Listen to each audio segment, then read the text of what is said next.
You know, in Norway, Christmas calendars are the rage. And I'm not talking about these flimsy, cheap-ass paper ones with stale chocolate in them. Nor am I talking about these individually wrapped presents that in themselves are relatively inexpensive until you add them all up and you realize you spent way too much money. No, what I'm talking about are the TV shows. And every year it's a new one. Or to be honest, every year there are several ones, since every TV channel in Norway now has their own. But what they have in common is that they are made out of 24 relatively short episodes that contains a conundrum or a mystery that needs solving before Christmas Eve. And some of them become cult classics and get rerun year after year. And a few years ago there was one called Snowfall. Now, I couldn't for the life of me tell you what it was about because, well, let's face it, I found my favorite, didn't I? Well, let's just not go there. But in this series, they had a magic Christmas ornament, very much like this one. Now, I can't tell you what's the point of it, but what I do know is you could blow on it and it would light up. And that was movie magic and CGI, of course, but a Norwegian TV presenter and physicist teamed up with a friend and they said, well, this should be doable. Turns out it was. Now, for anyone who has spent his entire adolescence taking things apart to figure out how they work, this intrigues me. But there are a few issues. These ones are chronically sold out. They are a bit on the pricey side. And last but not least, this is my wife's. So I can't really take a hammer to it to figure out how the inside works. But I can do some tests. And I did. I put it in a plastic bag, sealed it up and squeezed it so that I increased the pressure locally, and lo and behold, it turned on. Now, the TV presenter, he's called Andreas, is on Instagram. So I sent him the video and I said, well, I think you're using a pressure sensor. And to my surprise, he answered. And he said, well, nice try, but no, there's no pressure sensor per se. And he sent me back to school. Okay, so I know there's no pressure sensor in here, and that's kind of good because that rules out a lot of crazy components. But it still reacts to pressure. Now, what else reacts to pressure? Well, anyone who's done audio production of some sort, or even if you've just taken an airplane to somewhere, knows that if you talk too close or even blow on a microphone, you get a spike in the audio.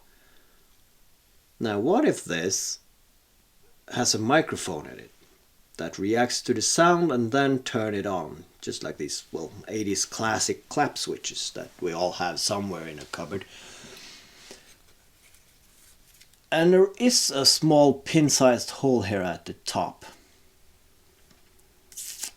And I will admit, I did some googling and there are microphones small enough to fit the dimension and size of that hole. And that got me thinking. Maybe this cap is protecting the microphone for receiving too much ambient noise. But that hole is there so that if you blow on it, turbulent air will cause a spike in the microphone and it will turn it on. So I sent a new message to Andreas and I said, well, I think you're using a microphone. And again he answered and he said, very nice, but now you have to test your theory. Now, as anyone who has spent way too many years in educational institution knows that a good teacher... it's a garbage truck. knows that a good teacher is the teacher that doesn't give you the answers, but to give you the tools and inspire you to find the answers on your own. And as a physicist, Andreas knows this as well, and he's a good teacher. So he sent me back to school again and said I need to prove my theory. So that's why we're here today. We are going to prove a theory. Now, I don't have a workshop that's set up to make circuitry that small, and I'm not an electrical engineer, but I do have something that I think will work. And that is, I have an Arduino and a microphone. Well, I really don't need that servo, but I do have a relay switch. Now, although these components are small, everyone can see it's going to be hard, well, next to impossible to fit this in the cap of this one. And scaling this down means scaling up the price considerably. So maybe we should try and scale up something else. And it turns out the local floral shop came to the rescue.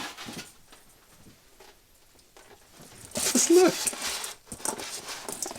It's a Christmas ornament, and it's huge! And it's proper glass, look! These could have been made at the same factory for sure. And if you take a look at the LED strips inside, it's the same. It's cunning. So that means all I have to do, I need to scale up this to accommodate this. Now I might have to scale it up a bit out of proportion to fit all that, but I think it's gonna look good. So yeah, that's a long intro to just say, well, we are building a Christmas ornament. A magic Christmas ornament that already exists and are probably better built and are readily available at the store. Yeah, well, when it's not sold out, of course. So yeah, that's what we're doing. We're building a Christmas ornament. But first, we eat chocolate. Because even stale chocolate is chocolate.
This is where I plan to do the voiceover. But what I just realized is that I cut down the video so hard there's hardly any room left to say anything. Which someone would argue is a good thing. Also, my mother came to visit today and she'll be staying a couple of days. Sleeping on a fold-out couch in what is effectively my studio. So yeah. So instead I'm just gonna slap on some more generic Christmas music and just let you enjoy the video.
Hi, here we are. It's done. I really love it. It came out great. But the big question is, does it work?